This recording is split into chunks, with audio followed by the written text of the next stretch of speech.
অভিযান শুনলেন। বাংলাদেশ বেতার রাজশাহী। এক্ষুনি শুনবেন স্থানীয় বাংলা সংবাদ। আসসালামু আলাইকুম। বাংলাদেশ বেতার রাজশাহী। স্থানীয় সংবাদ পড়ছি মাসুম আখতারুজ্জামান অনিক।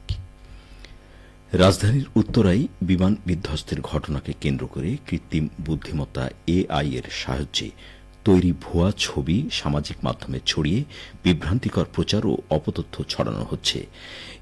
এমন তথ্য শনাক্তে fact checking platform rumour scanner বাংলাদেশে চলমান গুজব, ভুয়া খবর ও অপতথ্য প্রতিরোধ এবং জনগণের কাছে যাচাই করা তথ্য পৌঁছে দেওয়ার লক্ষ্যে কাজ করে রিউমার স্ক্যানার। তাদের অনুসন্ধানে এসব ভুয়া চিত্র ও প্রচার চিহ্নিত হয়েছে।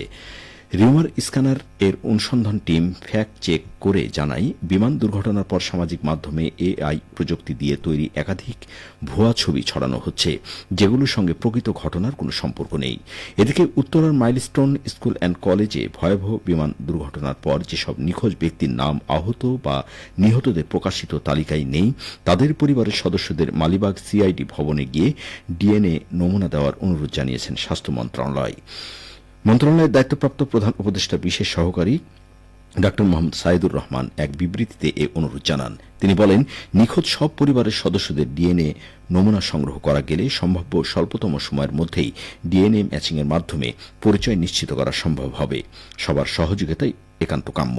স্বাস্থ্য মন্ত্রণালয়ের বিজ্ঞপ্তিতে জানানো হয়, সিএমএইচ মর্গে বর্তমানে রাখা 6টি মরদেহ এখনও শনাক্ত করা সম্ভব হয়নি। মন্ত্রণালয়ের বিশেষজ্ঞদের তত্ত্বাবধানে ইতিমধ্যে এসব মরদেহ থেকেই ডিএনএ প্রোফাইলিংয়ের জন্য নমুনা সংগ্রহ করা হয়েছে।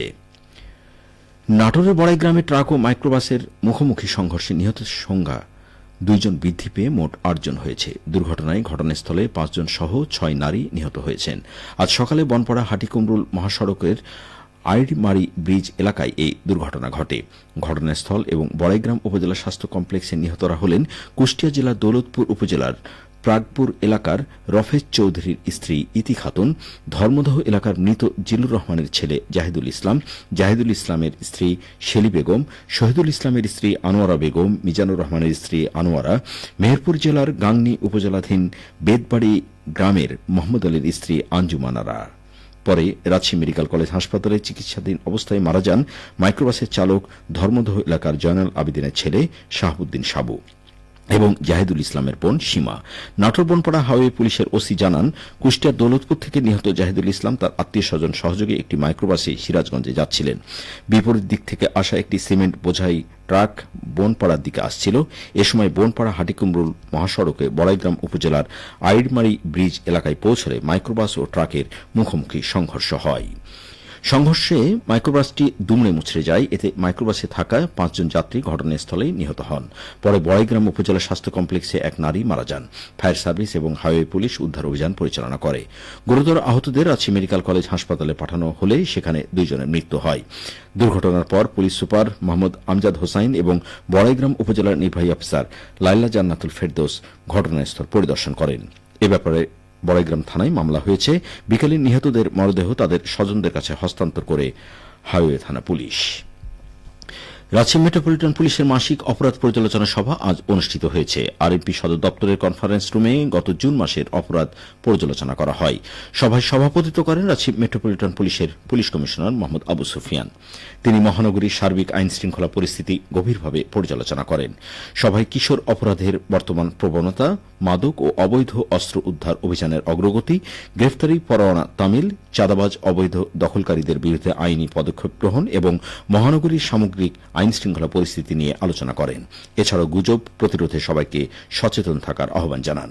সভায় আরও উপস্থিত ছিলেন অতিরিক্ত police commissioner crime Nazmul Hasan ও উপ পুলিশ কমিশনার খোরশেদ আলম। রুখব দুর্নীতি, গড়ব দেশ, হবে সোনার বাংলাদেশ, এই প্রতিপাদ্য নিয়ে নাটোরের লালপুরের শিক্ষা প্রতিষ্ঠানের শিক্ষার্থীদের বিতর্ক প্রতিযোগিতার সমাপনী ও পুরস্কার বিতরণ আজ অনুষ্ঠিত হয়েছে। উপজেলা নির্বাহী অফিসার মোহাম্মদ মেহেদী হাসান চূড়ান্ত প্রতিযোগিতা শেষে শিক্ষার্থীদের হাতে সনদ ও পুরস্কার তুলে দেন।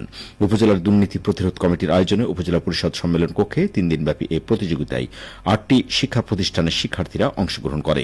চূড়ান্ত প্রতিযোগিতায় বিলমারিয়া বালিকা উচ্চ বিদ্যালয়ের শিক্ষার্থীরা North Bengal sugar mills high স্কুলের শিক্ষার্থীদের পরাজিত করে চ্যাম্পিয়ন হয়।